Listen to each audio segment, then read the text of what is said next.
Mechanism of water absorption यानी जल अवशोषण की क्रियाविधि। लास्ट वीडियो में स्टूडेंट्स हम लोग पढ़ चुके हैं कि जल का जो अवशोषण है वो पादप के रूट्स के द्वारा होता है और रूट्स के टू पार्ट्स हमने पढ़ लिए, old part and new parts या यंग पार्ट। यंग पार्ट्स में जो होते हैं उसमें जो मूल को पार्ट होता है, मूल रूट्स हम लोग डिस्कस कर चुके हैं। तो बेसिकली क्या होता है कि जल का अवशोषण जो प्लांट्स होते हैं वो सॉइल वाटर से करते हैं, यानी सॉइल पार्टिकल्स के बीच में जो वाटर होता है उसे हम लोगों ने टू टाइप में डिवाइडेड किया था, रन अवे एंड एक यू कह सकते हैं तो अपवाहित वाटर दिया था और एक प्राप्त जल जिसे हम लोग होलार्ड कह सकते हैं।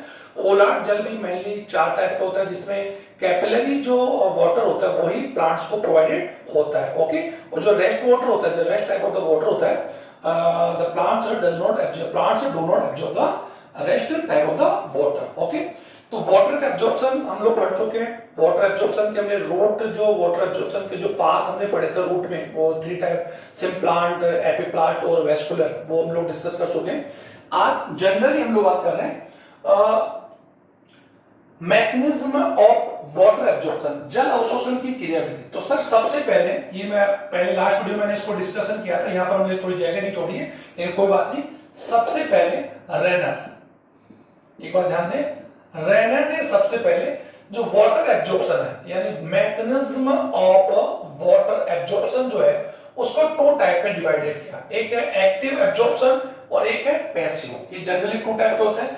और जो क्रेमर है यानी क्रेमर साइंटिस्ट ने इसका एक यू कह सकते हैं ब्रीफ में डिस्क्राइब किया और उसने एक्टिव और पैसिव ट्रांसपोर्ट को ब्रीफ में एक्सप्लेन किया। रेनर ने डिवाइडेड 2 टाइप्स और क्रेमर ने उसको ब्रीफ में जगह क्या किया, एक्सप्लेन किया।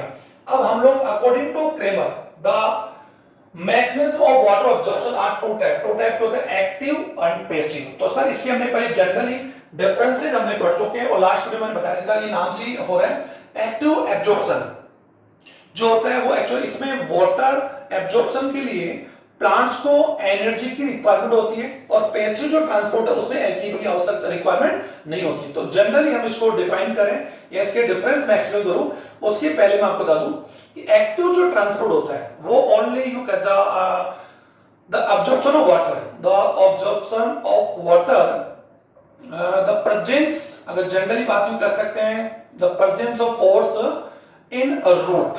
अगर रूट फोर्स की प्रेजेंस में अगर कोई वाटर का एब्जॉर्प्शन होता है it is called active transport.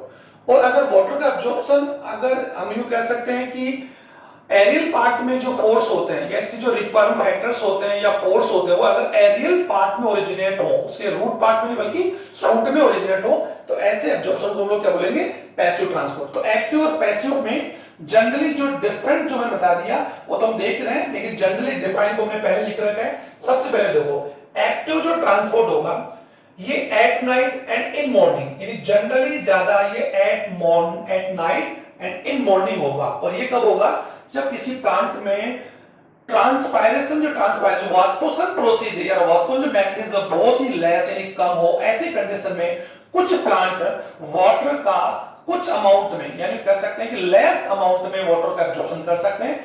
एक बात बता दूं कि एक्टिव ट्रांसपोर्ट के द्वारा प्लांट्स जो होते हैं यानी इन दिस प्रोसीजर या by this method 2 to 4% of total water absorption, okay, यानी कह सकते हैं कि total absorption by in this method, इस मेथड के द्वारा प्लांट्स टोटल वाटर एब्जॉर्प्शन का 2 to 4% एब्जॉर्ब करते हैं।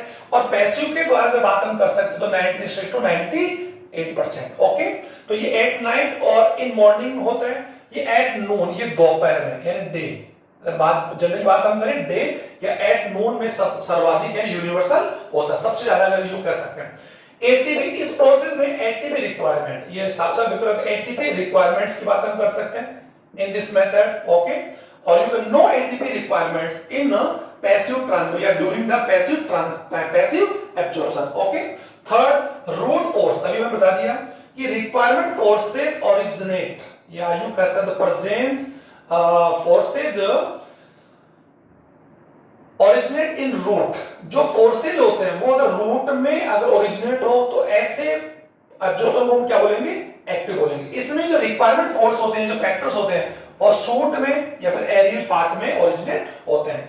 पैसिव यानी इसके अंदर ध्यान दो, जाइलम के अंदर, यानी ये तो हम जान चुके हैं कि जो जाइलम जो हमारा टिश्यू है प्लांट का या वाटर का हमेशा ट्रांसपोर्ट जाइलम टिश्यू के द्वारा होता है, और जाइलम हम लोग जान चुके हैं कि जाइलम जो टिश्यू होता है वैस्कुलर होता है और वाटर का हमेशा क्या ट्रांसपोर्ट करता है। और ये बता दो from root to leaf. Okay, तो यहां पर इसमें क्या होता है कि जाइलम में जो फोर्स होता है वो कौन सा, जाइलम जो फोर्स होगा वो क्या होगा, xylem force will be positive pressure, यानी यहां पर पॉजिटिव प्रेशर होगा।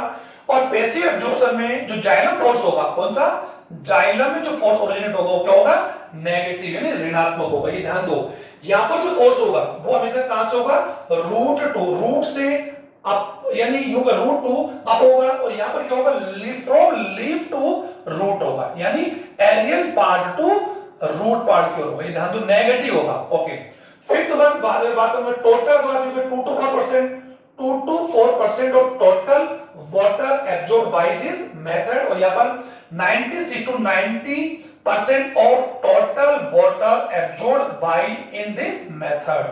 ओके, 6 क्या है, एक्टिव जो एब्जॉर्प्शन है वो इंडिपेंडेंट ऑन द ट्रांसपायरेशन, बता दिया कि इसका ट्रांसपायरेशन या ट्रांसपीरेशन से किसी प्रकार से कोई ये डिपेंडेंट नहीं, ये इंडिपेंडेंट है। और एक बात और बता दूं कि दोनों ही एब्जॉर्प्शन एक दूसरे से क्या इंडिपेंडेंट है, यानी किसी प्रकार डिपेंडेंट नहीं है, यानी both absorptions of water are freely each other. ये थोड़ा ध्यान देंगे, इसमें आप क्या कहते हैं, डिपेंडेंट ऑन ट्रांसपायरेशन, यानी ट्रांसपीरेशन पर ये क्या करता है, डिपेंड करता है, क्योंकि ये मैं बता दूंगा आपको मैं।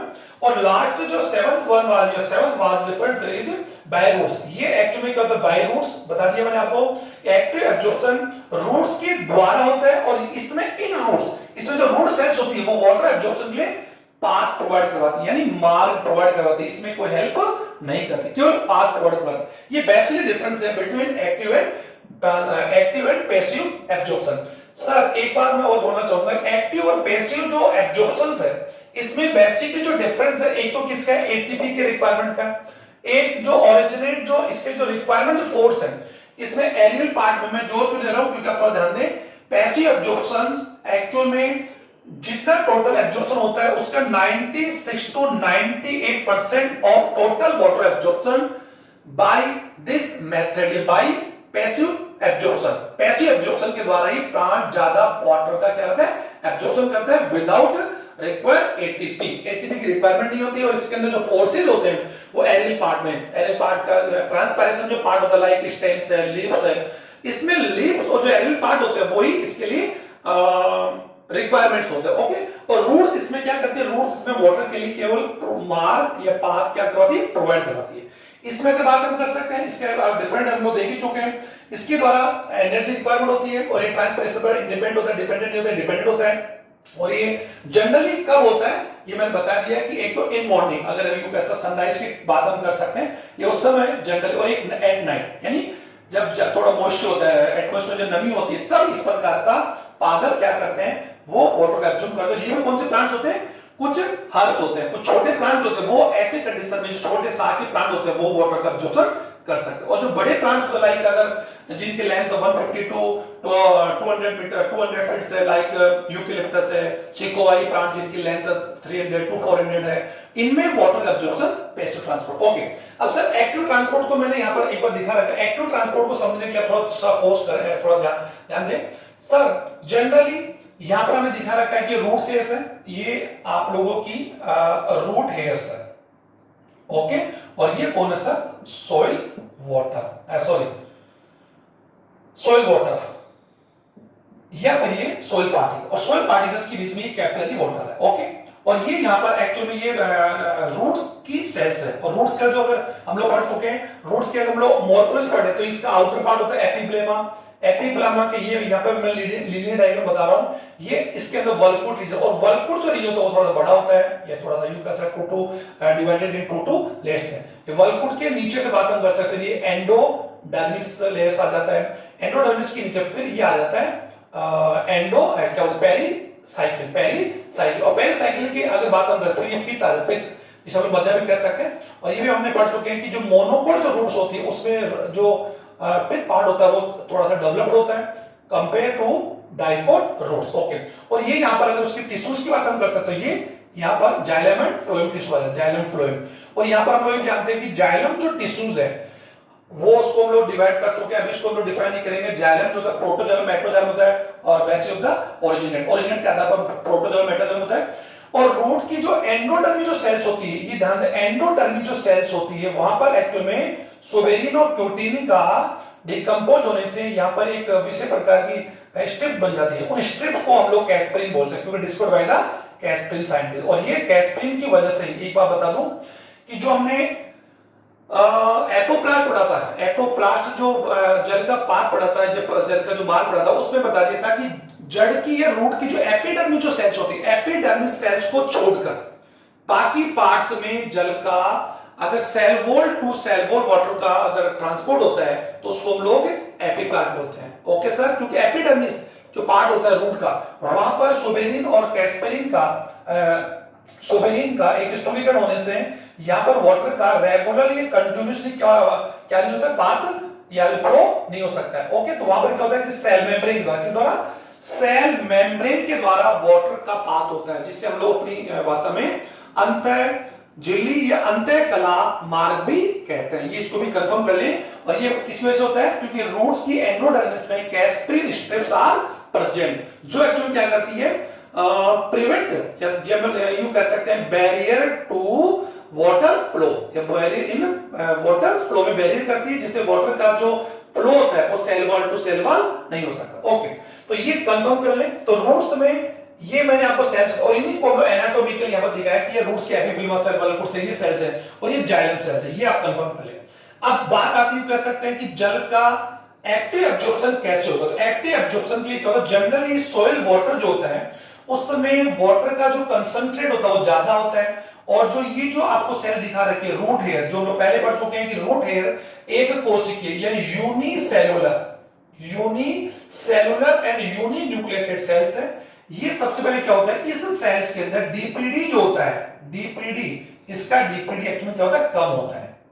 ओके स्टूडेंट, डीपीडी यानी इसकी डीपीडी कम है। और बाहर जो सोइल की बात करते हैं, सोइल पार्टिकल्स में जो वाटर है उसका कंसंट्रेट ज्यादा है। तो हम जान सकते हैं कि वाटर का फ्लो या ट्रांसपोर्ट जो होता है वो हमेशा हाई कंसंट्रेट टू लो है।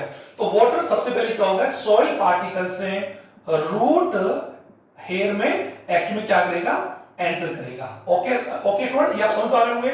और जो रूट हेयर है ये बता देता है कि रूट हेयर्स की जो सेल वॉल होती है वो कंसिस्ट या यू कह सकते made up of cellulose and pectin. और पैक्टिन एक हाइड्रोफिलिक है, और हाइड्रोफिलिक से ये क्या करता है कि यहां पर एक मोर सरफेस प्रोवाइड करवाएगा फॉर द वाटर एब्जॉर्प्शन के लिए। तो जल हमेशा सबसे पहले क्या होगा, वाटर पार्टिकल्स हैं या सोइल पार्टिकल्स इसमें एंटर करेगा।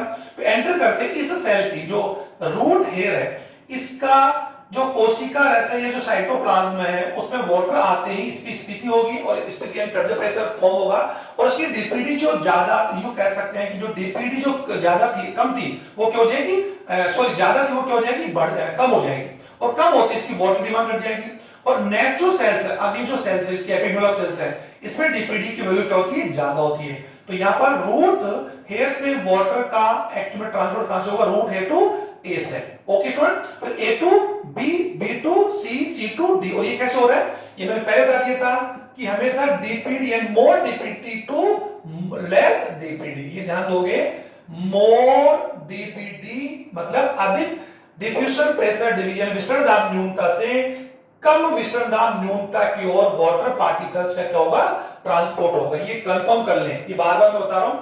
तो यहां पर आप कंफर्म कर लें कि यहां पर सबसे ज्यादा वाटर कंसंट्रेट ज्यादा था, यानी सोलवेंट की अमाउंट ज्यादा था। तो पानी हमेशा सबसे पहले क्या होगा, सोइल पार्टिकल से या जो सोइल वाटर होगा वो एक्चुअली इसमें एंटर करेगा।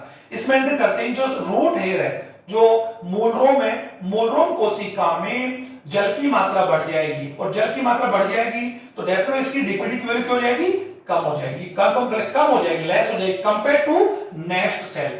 और नेक्स्ट सेल की डीपीडी क्या हो जाएगी, बढ़ जाएगी कंपेयर की बात हम गए। तो यहां पर क्या होगा, वाटर हमेशा यहां से यहां मूव करेगा, यानी यहां से मूव करेगा, फिर यहां से है। तो इस प्रकार ये जो वाटर का जो ट्रांसपोर्ट होगा वो ए टू बी, बी टू सी, इस प्रकार से मोर डीपीडी टू लेस या कम डीपीडी। क्योंकि मोर डीपीडी का मतलब होता है जिस सेल की वाटर डिमांड क्या ज्यादा है कंपेयर टू एडजस्टेंट सेल, नजदीकी से। अगर बात हम करते हैं सीओडी की बात हम करें तो यहां पर डी सेल्स में जब वाटर आएगा सी से, तो डीपीडी जो होगी इसकी लेस हो जाएगी, इसकी बढ़ जाएगी। तो यहां पर सॉरी, यहां पर इसकी क्या हो जाएगी, कॉमन सी बात है, तो यहां पर यहां से यहां दिख जाएगा। ओके स्टूडेंट, तो सॉरी ये मोर डीपीडी थोड़ा मैंने गलत बता दिया, मोर डीपीडी नहीं होगा स्टूडेंट, हमेशा कम डीपीडी, सॉरी कम डीपीडी यानी less DPT to DPT to more DPD. अगर किसी वीडियो में बाय चांस अगर यू कह सकते हैं माइंड स्लिप होने से अगर मैंने यहां बोला तो उसको मैं इसको मिस्टेक को कर रहा हूं लेस डीपीडी, क्योंकि डीपीडी किसी सेल की क्या है, वाटर डिमांड है।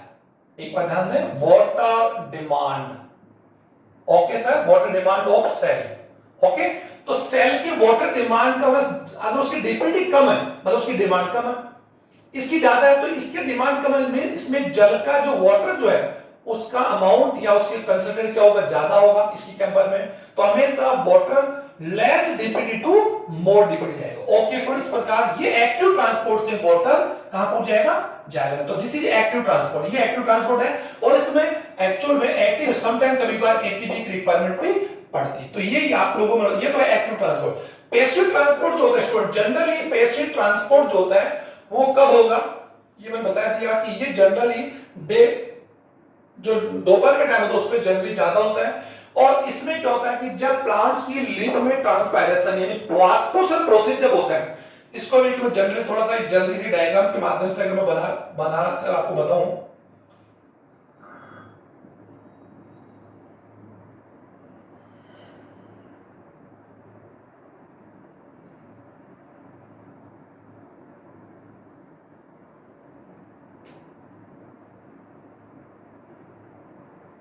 okay student, is a root or these are roots here, okay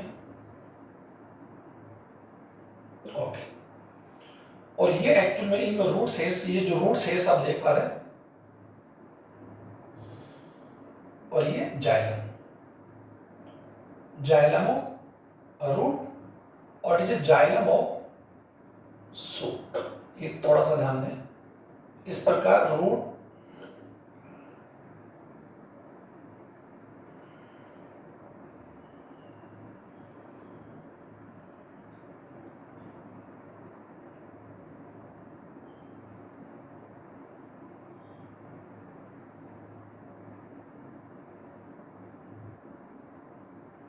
stomata,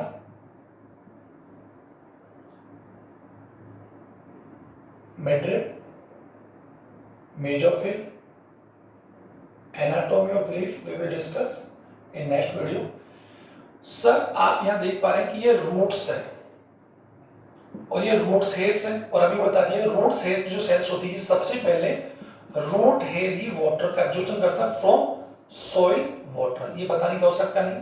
फिर रूट इस वाटर को एब्जॉर्ब करके फिर उसको रूट की सेल्स तक पहुंचाता है, जो भी हमने देखा एक्टिव ट्रांसपोर्ट के द्वारा। ओके, अब पैसिव ट्रांसपोर्ट होता क्या है, पैसिव ट्रांसपोर्ट की जो रिक्वायरमेंट जो फोर्स है वो प्लांट्स के एरियल पार्ट में ही ओरिजिनेट होते हैं, लाइक स्टेम और उसके लीव्स में। ओके, जिसको हम लोग ट्रांसपेरेंट सरफेस या ट्रांसपेरेंट रीजन भी कहते हैं, जहां से वाष्पोषण होता है। तो वाष्पोषण के द्वारा जो प्लांट्स हम जानते हैं कि प्लांट्स के रूट से लेकर लीफ तक जो जाइलम पार्ट होता है वो एक्चुअल कनेक्ट होता है, और वो एक यू कह सकते एक पाइप के माध्यम से, यानी एक पाइप के like just like a pipe root to leaf एक वाटर के लिए एक पाथ होता है, ये आप देख पा रहे हैं। और आप समझ सकते स्टेम जितना मोटा होगा उसमें उतनी ही जाइलम की वेजल्स होगी, और जाइलम की वेजल्स जो होती है वो रूट टू लीफ आपस में कनेक्ट होती है, और ये रूट से लेकर लीफ तक एरियल पार्ट तक एक वाटर ट्रांसडिक्शन के लिए ट्रांसपोर्ट के लिए एक पाथ प्रोवाइड करवाती है, कंटिन्यूअसली पाथ, क्योंकि इसमें वाटर जो पिलर होता है, वाटर जो स्टेम होता है, जल स्तंभ होता है वो कंटिन्यूअसली फ्लो होता है। और इसके द्वारा जनरली अगर बात हम कर सकते हैं इन जो जल के जो मॉलिक्यूल्स होते हैं उनके बीच में जनरली की बात हम कर सकते हैं कि उसमें बहुत अधिक प्रेशर यानी वायुमंडलीय दाब की बात हम कर सकते हैं कि 20 to 25 atm जो है एटमॉस्फेयर जो प्रेशर होता है, इतना प्रेशर उनके अणुओं के बीच होता है। अतः ये एक unbreakable water pillar is present in xylem vessels from root to leaf. ये आप कंफर्म कर लें, जिसको हम लोग असेंट जो रसायन पढ़ेंगे उसमें समझेंगे। अब सर होगा क्या, जनरली पैसिव एब्जॉर्प्शन क्या होगा, जब किसी प्लांट की लीफ की जो सेल्स, लीफ की जो एपिडर्मिस होता है, और एपिडर्मिस हम जान सकते हैं क्या होता है, स्टोमेटा होता है, तो स्टोमेटा के द्वारा जब ट्रांसपायरेशन हो जाते हैं तो लीफ की इन सेल्स में, ओके, एपिडर्मिस जो सेल्स होती है इन सेल्स में, या जो गार्ड सेल्स होती है इन सेल्स, समझिएगा, तो इन सेल्स से लेकर म्यूचोफिल सेल्स में, पर्न की जो जाइलम है उन सेल्स में, और जो उनकी एडजेसेंट सेल्स है, इन सभी सेल्स में एक्चुअल में जैसे ही ट्रांसपायरेशन हो जाता है तो जल की एक्चुअल में क्या हो जाती है, जल की कमी होती है। कंफर्म कर लेंगे, जल की कमी, और जल की कमी होते ही यहां पर एक्चुअली क्या होगी, इन सेल्स की डीपीडी क्या हो जाएगी, बढ़ जाएगी। क्यों बढ़ जाएगी, क्योंकि वाटर डिमांड बढ़ जाएगा, डीपीडी घट, जल की कमी हो गई, तो जल क्यों बढ़ गया, क्योंकि रेगुलरली ये वाटर को क्या करते हैं, इन वाटर वेपर कंडीशन के अंदर क्या है, एक्चुअल वाटर को क्या करते हैं, रिमूव करते हैं बाय द ट्रांसपायरेशन, ये हम लोग पढ़ लेंगे। लेकिन जैसे ही वास्कुलर क्रिया होती है तो लीफ की इन सभी सेल्स में एक्चुअल में जल की कमी, और ये जल की जो कमी होती है वो एक्चुअल में लीफ टू रूट तक की जो सेल्स होती है जाइलम की, वहां तक होती है। अतः लीफ से, leaf from leaf to root तक की जो सेल्स होती है, ये जो जाइलम वेसल्स होती है, इसमें एक टेंस यानी टेंशन यानी फोर्स बोल सकते हैं, एक नेगेटिव फोर्स प्रोड्यूस होता है। नेगेटिव फोर्स क्या होता है, प्रोड्यूस होता है, ये ध्यान देंगे। और ये नेगेटिव क्यों बोला, क्योंकि ये लीफ टू रूट लग रहा है, लीफ यानी ऊपर से नीचे की ओर, ऊपर से नीचे की ओर लगता है ये टेंस। ओके स्टूडेंट, जैसे हम लोग किसी रस्सी को क्या कर रहे हैं, खींच रहे, पुल कर रहे हैं, ये आप समझ रहे होंगे। तो ये टेंस ऊपर से नीचे की ओर लग रहा है, इसी वजह से इसको हम लोग नेगेटिव फोर्स बोलते हैं, और मैंने लिखा था नेगेटिव फोर्स। और ये टेंस इस प्रकार होता है, इसी नेगेटिव फोर्स की वजह से जो रूट्स की जो जाइलम के अंदर जो वाटर पार्टिकल्स हैं उनके ऊपर टेंस लगता है, और इसीलिए इस टेंस को वाष्पो उत्सर्जन टेंस या वाष्पो उत्सर्जन फोर्स भी, या ट्रांसपायरेशन फोर्स भी बोलते हैं। इसी फोर्स की वजह से वाटर के जो पार्टिकल्स होते हैं, जल के जो अणु होते हैं, जो वेजल्स के अंदर, जाइलम की वेजल्स के अंदर एक कंटिन्यूअसली पिलर जल स्तंभ, आप समझ रहे हो, यहां पर जल के अणुओं के बीच में कौसिव और एडेसिव सत्संजक आसंजक फोर्स इतना स्ट्रॉन्ग होता है जिससे जल के अणु एक रस्सी के मारे थ्रेड के लाइक नीचे से ऊपर की ओर कंटिन्यूअसली यानी एक्सक्लूसिवली क्या करते हैं, मूव करते हैं, और इसी मूव से जल का अवशोषण और जल का ट्रांसपोर्ट नीचे से ऊपर होता है। इसी प्रोसेस को हम लोग पैसिव एब्जॉर्प्शन भी कहते हैं, और इसी को हम लोग रसारोहण भी कहते हैं। रसारोहण, वाटर एसेंट बोलते हैं, जिसमें जल का और खनिज लवणों का एक विलयन या रस के रूप में नीचे से ऊपर की ओर, असेंडिंग की बात हम कर रहे, रस आरोहण, रस का नीचे से ऊपर की ओर क्या हो रहा है, आरोहण हो रहा है, असेंडिंग हो रहा है, मूव हो रहा है, इसी को वाटर एसेंट कहते हैं। यही है सर पैसिव एब्जॉर्प्शन। तो पैसिव एब्जॉर्प्शन किसकी वजह से हुआ, ट्रांसपायरेशन की वजह से। लीफ से रूट तक की जो सेल्स होती है जाइलम की, उसमें एक नेगेटिव फोर्स जनरेट होता है, और ये नेगेटिव जो फोर्स है वो प्लांट्स के एरियल पार्ट में ही एक्चुअल में क्या हो रहा है, प्रोड्यूस हो रहा है, ये ध्यान दें। और यहाँ पर जो रूट सेल्स है वो केवल यहाँ पर एक्चुअल में, या रूट सेल्स के लिए यहाँ पर क्या कर रही, एक पाथ प्रोवाइड कर रही है, जल के मॉलिक्यूल जो होंगे वो रूट सेल्स में से एक्चुअल में क्या करते हैं, मूव करते हैं। ओके, तो रूट सेल्स का केवल यहाँ पर मूव या पाथ प्रोवाइड करवाना है, इसमें किसी प्रकार का फोर्स का, रूट फोर्स का कोई ओरिजिनेट नहीं है, कोई भी इसमें हेल्प नहीं है, इसे इसको पैसिव बोलते हैं, इसमें किसी प्रकार की टेक्निक रिक्वायरमेंट भी नहीं होती। तो स्टूडेंट, ये आपके एक्टिव और पैसिव ट्रांसपोर्ट में एक बेसिक डिफरेंस है। और नेक्स्ट वीडियो में जब हम लोग वाटर एसेंट यानी रसायन पढ़ेंगे तो मैं ये डायग्राम आपको बनाऊंगा और समझा दूंगा कि एक बार आप सुन लें कि रूट से लीफ तक जो जाइलम टिश्यू है, vascular tissue which transfer of the water from root to leaf, ये ध्यान देंगे।